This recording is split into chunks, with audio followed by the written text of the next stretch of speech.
Hello and welcome back to Off Grid Style. I'm Nikki and I'm glad to have you all here. Today we're discussing a definite subject that's near and dear to my heart, and that is the top 10 challenges of living off grid. Since we do have an off grid cabin, we definitely have faced several of these challenges. I can tell you one of them right off the bat is figuring out what we can and can't do with our solar powered energy, or how we have to conserve that energy and turn this off to turn this on and things along those lines.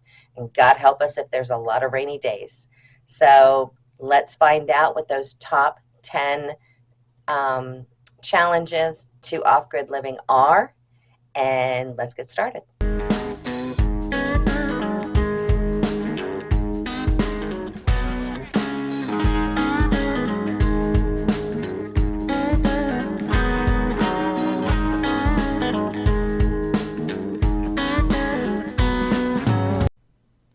Living off the grid is an enticing prospect for those seeking self-sufficiency, sustainability, and freedom from the constraints of modern society. While living off-grid offers numerous benefits, it also presents unique challenges that off-gridders must navigate. In this video, we will explore the top 10 challenges of living off-grid. If you enjoyed this video, consider liking, commenting, and subscribing. Energy independence. Those that live off-grid often rely on renewable energy sources like solar panels or wind turbines. The challenge, as I've already mentioned, lies in ensuring a consistent power supply, especially during adverse weather conditions or low sunlight. We have this exact chart on our refrigerator to keep track of our electric usage. Installation of a whole home solar panel system can cost anywhere from $8 to $18 per square foot. So for a 2,000 square foot home, that could be as much as $36,000 or more. You need to consider the amount of people in the home, whether you need air conditioning for the home, and how much daylight you receive in the winter months.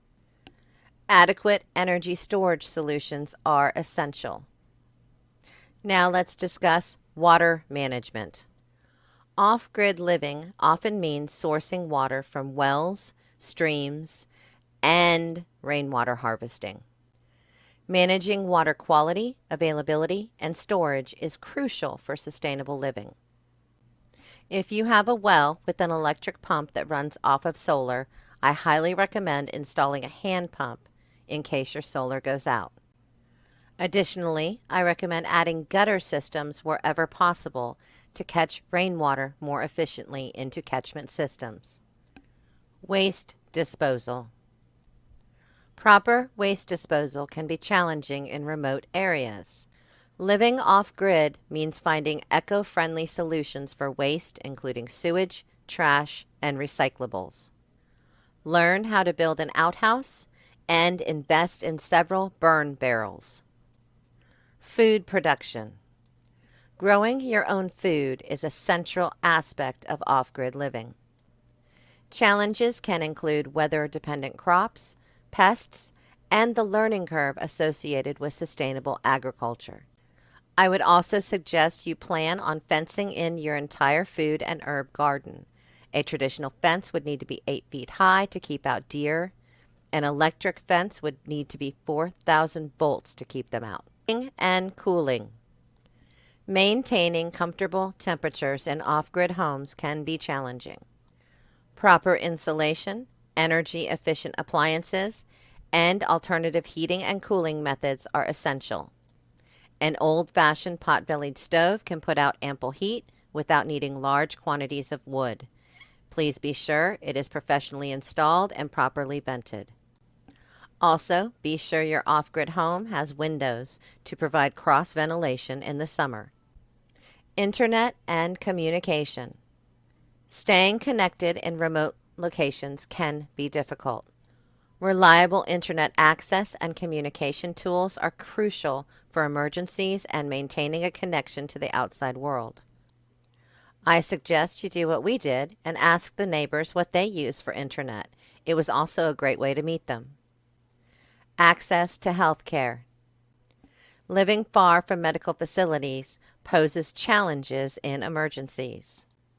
Those that live off grid must be equipped with basic medical knowledge and supplies to address minor injuries and illnesses. Luckily, my husband has extensive medical knowledge, and I do have some. If you do not have experience in healthcare, I recommend taking first aid classes at your closest community college. Legal and regulatory hurdles. Navigating local zoning laws, building codes, and land use regulations can be complex for those living off grid. Being sure to be compliant while maintaining self-sufficiency is a delicate balance and very difficult. I will also caution you from personal experience that finding homeowner coverage for your off-grid home, outbuildings, and any alternate power sources like solar can be very difficult.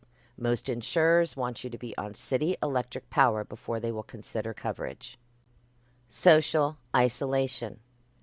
Living off the grid often means fewer neighbors and social interactions. Maintaining a sense of community and addressing potential feelings of isolation is essential for mental well-being. Some ideas to help with this include working on just for fun projects when you have time, plan weekly trips to town to look forward to, and also consider creating a weekly group meeting with others who share a hobby or simply are living off grid to enjoy some social interactions. Or you will find yourself talking to your goats and yourself. Financial sustainability. Off-grid living requires an initial investment in equipment and infrastructure. Sometimes you can do some of these things over time, but some things you'll need right away. Maintaining financial sustainability, especially in the face of unexpected expenses, is a challenge many who live off-grid face. You need to find creative ways to bring in more income. As an example, I trade my blog writing, social media experience, and website building to other small businesses that are not tech savvy. Typically, I trade for things I need, like trees and plants, hay, or other items for our off-grid lifestyle. If you would do me a favor, please like, comment, subscribe. I'd really appreciate it. Thank you. While living off the grid offers a unique and fulfilling lifestyle, it definitely comes with its share of challenges. Overcoming these challenges requires resilience, adaptability, creativity, and a deep commitment to self-sufficiency and sustainability. Well, I hope you liked the video. I hope it gave you a little bit more of a sense of what it is like to live off grid and what challenges, some of the challenges you might face if you decide, or if you already are deciding to change and move to an off-grid lifestyle. We've done a top 10 states to live off-grid and a top 10 worst states to live off-grid, which I will link below. But this really gets into more the meat of what it is truly like to live off-grid. So I hope you liked it. Let me know what you thought. You know I always love to hear from you. And please comment, subscribe, like, all that good stuff. And thank you very much.